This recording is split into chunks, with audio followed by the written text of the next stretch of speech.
Okay, Carla.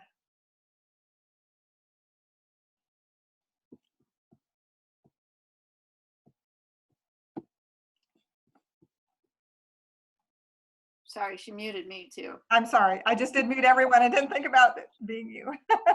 It's okay. I'm Carla Kettner. I own Chapters, Books, and Gifts. And along with Becky Baker from the Seward Memorial Library, we are hosting this virtual chat tonight. Becky's kind of in charge of the technology, and I am in charge of kind of leading the discussion. We're both novices at doing this in this format, so be gentle with us and encouraging, and we'll hopefully make it go smoothly. I see we're still getting a couple new people, so welcome to everybody as you join. Let's see, just a couple of quick announcements. First of all, we are using the free version of Zoom, so we may only get 40 minutes. If at about 7:40 everything cuts out, it's because we've used up our 40 minutes. So hopefully we will get a chance to say goodbye before then. But if somebody's in the middle of saying something, don't take it personally if we just all cut out on you. And also, we wanted to say that this is hopefully going to be the first of more than one, maybe a series of these kinds of events. And the next one we're planning is a discussion of Little Women, the book to movie translation. And that will be May 28th at 7. So we hope you'll join us for that one too. Like I mentioned a little while ago, Ted Kooser has a new book of poetry coming out in September. And we'll get you more details about that as the date comes closer too. But I'm sure we'll have the book at Chapters, and we'll have autographed copies, and hopefully if everything goes back to normal, we may even be able to get Ted to come in and sign books sometime next fall. So keep your fingers crossed for that. And with that, I think, Becky, is there anything you need to add? I don't think so. Thanks for joining us, everybody. Well, let's go ahead and get started with some Ted Kooser poetry. And the first thing I thought we should do is just read the poems aloud and get all of our poetry out and available to be talked about so everybody is familiar with it. And I think Becky has figured out how to put it on her screen. Yeah, hang on.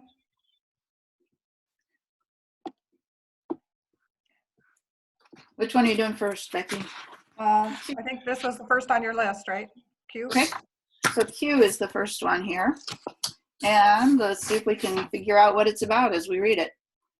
Some of us have known shortages, rationing, long queues at fuel pumps, at trucks with safe water on pallets, or just empty pallets, those left by the road, torn pieces of plastic wrap flapping away. And although each of us one day runs short on the future, for all, there's the present we stand in, shifting our pains from one leg to the other. And always behind us, the past, having made it through everything, its hands on our shoulders, urging us on. Pretty relevant for right now. Let's just go ahead and read them all. One is next, Becky. Burial at sea.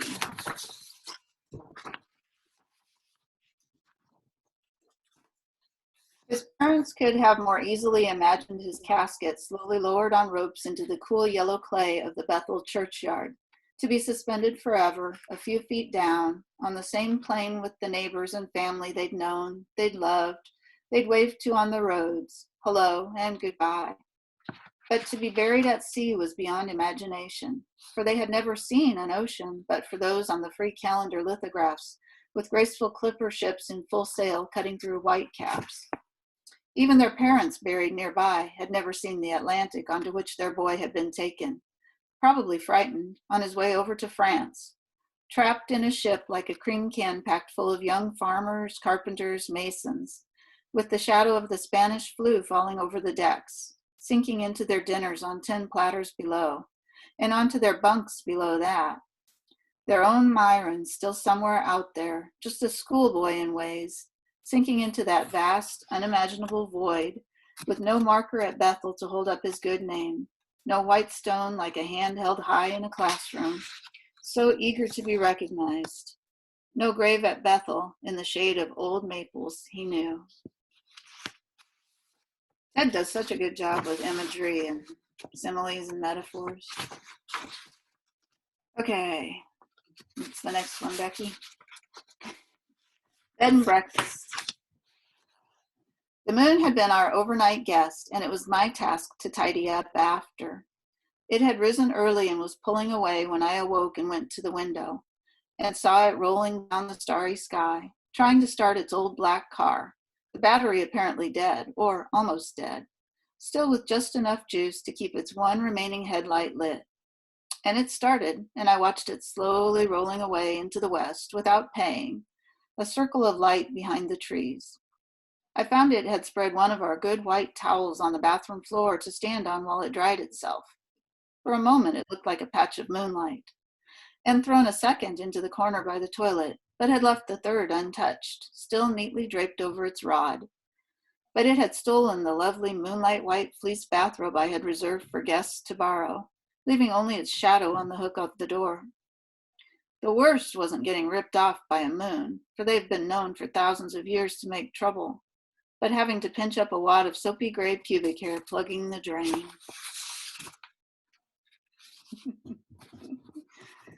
All right, let's move on to full moon. The moon was in self-isolation too, and wearing a white mask as it passed us in an aisle of the night, keeping a distance, not acknowledging us. It was pushing a cart heaped up with stars, far more stars than any moon could ever need. The cart sparkling, a few little stars falling out, left behind as the moon rolled past, on its way toward eternity's checkout.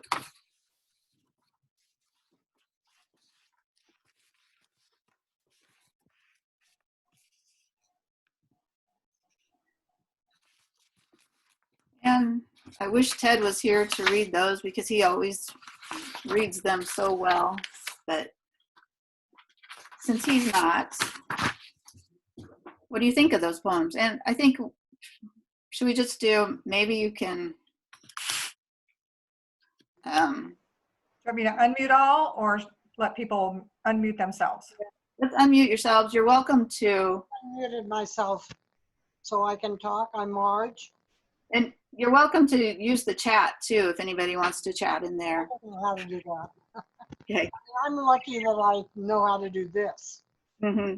One of the things that always inspires me when I read Kooser's work is that he takes a moment in time and explores it, and it's so vivid that we know exactly what's going on. He doesn't have to bring in hundreds of other imagery. This one single moment of the moon or that sort of thing. I really like that in Ted's work. I do too. Yeah.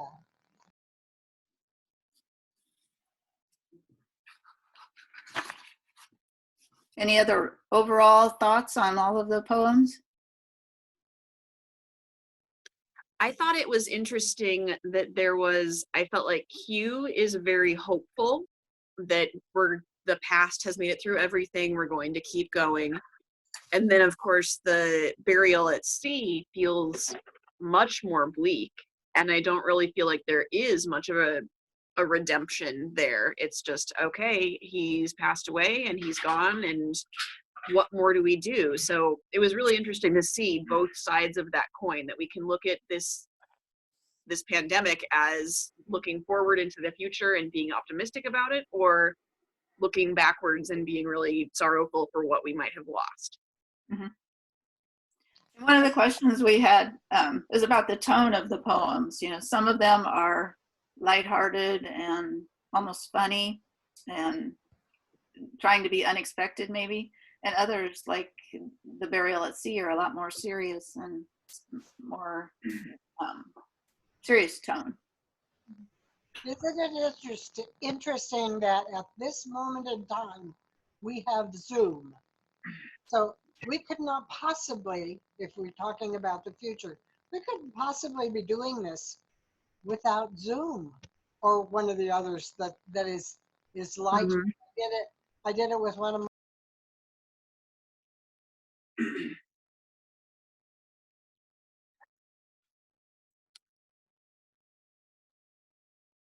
We just lost you, Marge.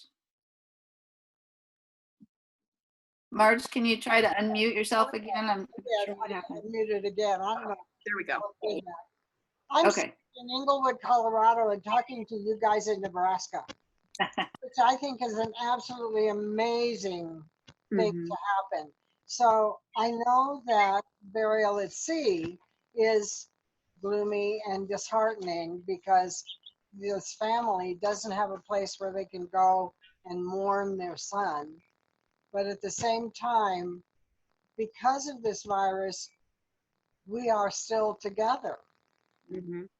And we probably wouldn't even think about doing this. I remember at the last book launch where Ted launched his children's book, and I had to drive there to be involved with that. But here I can be in Englewood and talk to you all.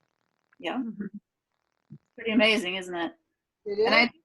And Deborah, where are you now?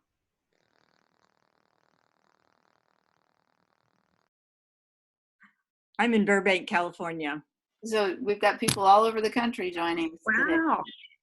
I'm So- in Denver, Marge. Oh, okay. Are you in Denver too? I'm in Denver. I'm Ruth. So what part of Denver do you live in?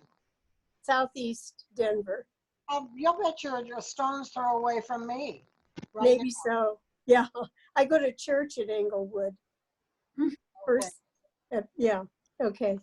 We need to talk World. because I'm looking for a church. But anyway, that's another issue. You guys Well, can you- connect later. Okay. Okay. Any other general thoughts on the poems? Which one was your favorite? The moon. Oh, I love the moon. I like Mm. that too. Love Right. that too. I thought that was an interesting perspective because, of course, to me at least, it made the moon seem very selfish. And I'm not sure that that's the way I would have pictured the moon. So it was an interesting take on it. No, I think both of those moon poems seem selfish. Which I Deborah- guess that kind of harkens back to like Romeo and Juliet, like the fickle moon. Yeah. Mhm. And this moon is not new. March 2004. Well, maybe it is. Yep. It is new. Okay. It's new then. Okay. It sounded like the moon was in a grocery store. That's what I thought too. It talked about an aisle, and then at the end it says sparkling. Let's see. Sparkling, a few little stars falling out, left behind as the moon rolled past. Mm-hmm. Yeah. Mhm. I think it's a commentary on the hoarding, you know. That's probably true. Uh-huh. I agree. Uh-huh. You don't have the other COVID poems. He did one most recently about it's a A pretty Wait a minute. path. His mother's the mailing address, right? I do have this. I Would you have like that to read one. it? Ooh, yes, please. A pretty pass. Yeah. All right. yeah. I'm not sure, Becky, do you have it? I do not. I only have the ones that were listed on the Okay. Facebook page. This one I found later, so I'll read it. It's called A Pretty Pass, and it was Ted's response to a prompt on a poetry website. They were asking poets to respond to the coronavirus and the pandemic. And he says, "Things have come to a pretty pass, mother, as you'd be saying today, when the mailman's afraid of the mail, up at our box by the road, extending a latex gloved hand from his Jeep to put in my earlier letter to you stamped, return to sender, address unknown. But I'm trying again. I've been wanting to tell you that the address you left behind, that of your house on Slow 29th Street, its shutters nailed open, never meant to shut anything out. That open-windowed world is gone, and the world that replaced it isn't one that you'd recognize. The mailman wearing disposable gloves, and neighbors quarantined in their houses as they wait for a little good news. And although you resisted it fiercely, perched in your chair by your front window's familiar view, your sewing basket always within reach for making new things and for making things new or nearly new, mending and darning at a time when the world was still mendable. I'd say you were lucky to go when you did. Isn't that an interesting commentary, that last line? Bleak. For me, that last line was very appropriate because my husband died in 2017. And I have said to many people, thanks be to God that he doesn't have to live through this. He had a very compromised immune system. Things were wrong. And he went while still actually being able to go to work. So for me, that's exactly right. Marge, I'm really glad you shared that because I'm obviously younger and seeing it impacting my younger friends, and where it feels so like this poem just feels to me like, holy cow, that's the way you're seeing this, and like, oh, you're glad that she's gone. But hearing you say that, I didn't realize there is a flip side to it, that it's more of a, you don't have to experience this heartache and this scaredness because it would have been even scarier for you. There's already that release. He would have So been. thank you for sharing. And had he died at this time, he would have died without me. That's But true. as it was in July of 2017, I could stand beside him while he was going. And I was always thankful for that. Mm-hmm.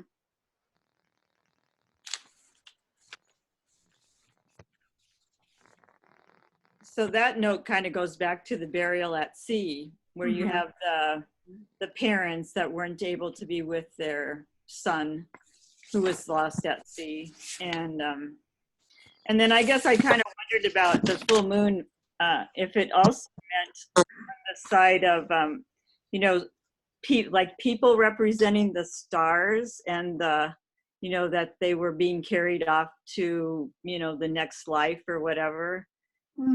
Some left behind, and because it says onward towards eternity's checkout. I don't know. That was just another thought to throw in there. That's an interesting thought.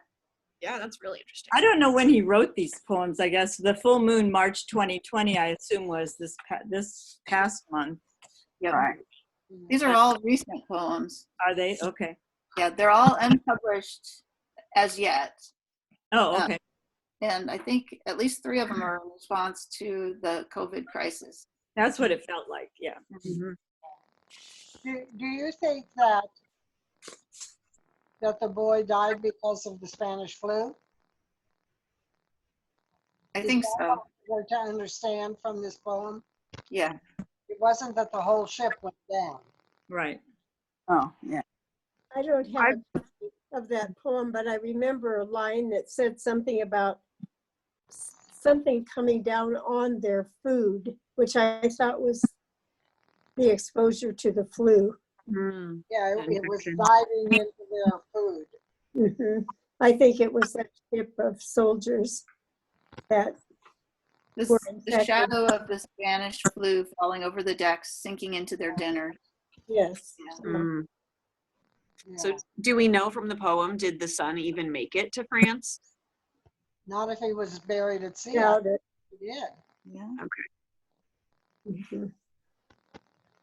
And the Spanish flu was our responsibility from Kansas City. Or from Mm-hmm. Yes. Leavenworth. Fort Leavenworth, maybe. Yep. Yeah. Do you know this is just a trivia fact that I saw the other day and thought was really interesting. Do you know why it's called the Spanish flu? I don't. Because Spain was busy fighting their own civil war at the time and weren't taking part in World War I, and so therefore had open press and were talking about this sickness that none of the other countries wanted to be discussing, to let the enemy know that their troops were weakened and that their country was dying. So Spanish newspapers were the only ones talking about it, and it became known as the Spanish flu, even though it was going across the entire world. Right. I read something like that too. Interesting. Mm. When I read that poem, I had the image from TV of the mass graves in Long Island from the Oh, yes. virus. Because I thought those families are never going to really be able to know where their loved ones are buried in that trench. And it was just, it just really brought that image to mind when I read that poem. Yeah, yeah. Wow. Mhm. It's so interesting though, Marge's earlier point about this both being, burial at sea, there's no place for the family to go, mass graves, everyone is torn apart, but at the same time, we're being brought together in different unexpected ways, which is a really, just like Marge was saying, that we're able to have this conversation and we wouldn't have otherwise. Mhm. Yeah.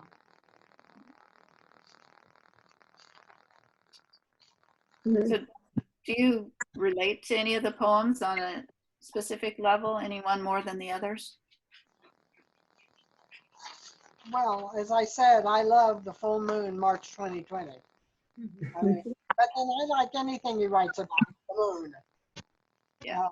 My favorite poem of his is, I can't quote it because I don't memorize anymore, but it's part of the 100 poems where he's out in the morning avoiding the sun because he had a compromised immune system. Mhm. And he's looking over into the woods and knows that there are animals there that are trying to figure out how this creature has a moon on the leash. And for me, that's just such an incredible image. He's walking down this road with a flashlight, and the animals just don't understand the moon on the leash. They're way up in the sky, and they're down on the ground. And so for me, moon poetry really More good. moons. Very good. How about any lines in any of those poems that surprised you? Yes. Carla? Yeah. Go for it. The line that surprises us is at bed and breakfast. The very last two lines, pinch up a wad of soapy gray pubic hair, plugging the drain. I have to admit that surprised me too. Did it make you laugh? No, it made me kind of like cringe. I haven't been in that situation after guests have left my house. Yes, it made me cringe. So Yeah, I did not see that one coming. I didn't either. It was almost as though a ghost had visited. It was a bad moon. It was a bad guess. Rude moon. Very rude. It makes me wonder if he had a really rude guest at one point. You must have. So my 10-year-old grandson was with me today, and we read all 4 of the poems. He like, we were at school, he got up and read them, and I wasn't paying attention to that last line at the beginning. And it was like, okay, is he going to know what that word is or how to pronounce it? The first, he kind of looked at it, and then he said it right. So I guess, I don't know if he knows what it means. We had a good discussion of all the poems, but we didn't get specific about that one sentence. Now, was he there with you, or were you on Zoom with him too? No, he comes. They live about a mile from where I live, and we trade back and forth. When both of his parents work, then he comes over here, so it works out. I don't go out pretty much, and we're doing the virus thing pretty well. So yeah. That's neat that you got to read them with him. Yeah, it was, because we talked about the one sentence. Well, he read him a couple times before he the Q one had a lot of commas, so we practiced, how to do the pausing, and it only has 2 sentences, but he remembered that stanzas were from poems, just try to get him to stick with the school thing since they're not really doing that right now. So What a fun way to read those together and to talk about. I don't think it ever would have occurred to me that could be a lesson in comma usage and where to pause and how to read aloud. That's really interesting. Yeah. Q is my favorite. I need some positivity, and I had read that one when it was on because I think it was on the World Herald's website a couple of weeks ago, and that was very. I don't want to just say positive or inspiring or something, but it was like a pat on the back. Like, okay, this is tough, but we're gonna get through. Yeah. And in that poem, it says something about things running out, or what is it? Each of us one day runs short on the future. Mm-hmm. What other things are we maybe feeling like we're running short on right now? Besides Things to look forward to. we're Toilet paper? running short. Beans. Well, when I read that poem, I thought especially about aging, even without the coronavirus. Partly I think because I turned 80 this past birthday, and so it just rang so true the way I love the way he phrased it. Although each of us one day runs short on the future. That's an interesting way to say it. Mm-hmm.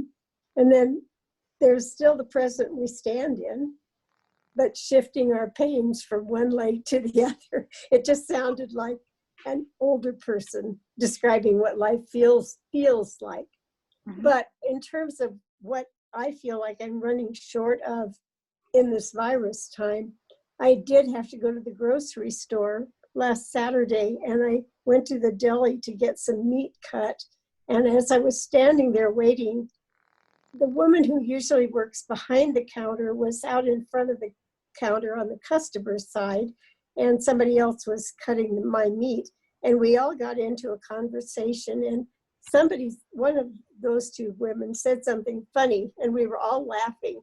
And this woman that was supposed to be behind the counter went walking back to behind the counter, and as she passed me and we were all laughing, she gave me a little friendly slap on the back. And then she stopped herself and she said, "Oh, I'm sorry, I'm supposed to be socially distancing," and all this kind of stuff. And I said, "Don't apologize. That felt so good." I said, "I haven't been touched by anybody for 2 months." And I just felt it through my whole body and soul.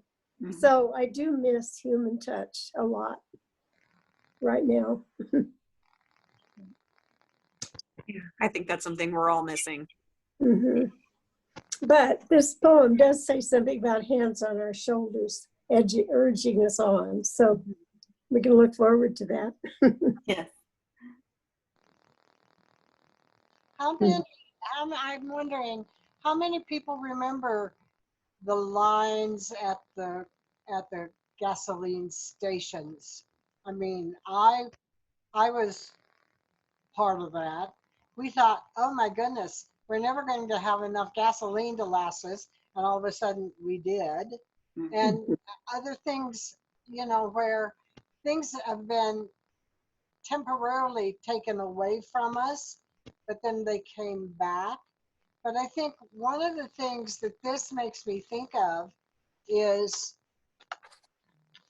how the pollution on the earth has reduced because of exactly what this poem talks about.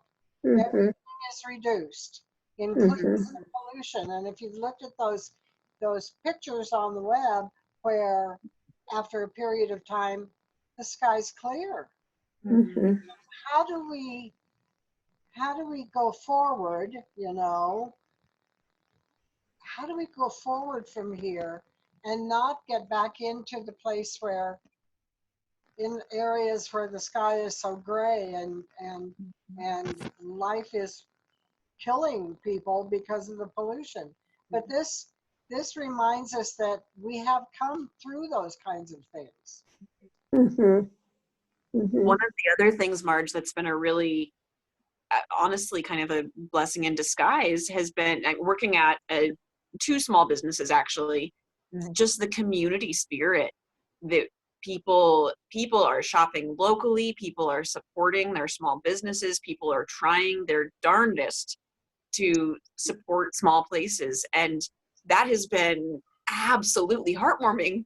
But then I wonder what's going to happen next. Like, is this just the fad of the moment and everyone's going to go back to, ordering from Amazon? And, oh, Marty, I like that a lot. A better normal where we deeply appreciate and support community. Yeah. Mhm. Well, we have to make a decision about what kind of new world we want to create, because we do have the opportunity to do that now. Mhm. And living in what you mentioned about the pollution, living in Los Angeles, I will tell you that there's no comparison to even my living in Burbank, what it's like to go out every day and see the sky in a whole different perspective than what it was before. And it isn't even, the pollution today isn't even as bad as it was 20 years ago. So yeah, it's, you have to really pay attention. What do we care about and where do we want to see our world go? I think it's important to add on to that it's voting season. So supporting the people who want to support the people, I think, is very important right now. And we're almost out of time. I was just going to say that, Becky. We have about 3 minutes left before we probably will lose everyone. And I am Less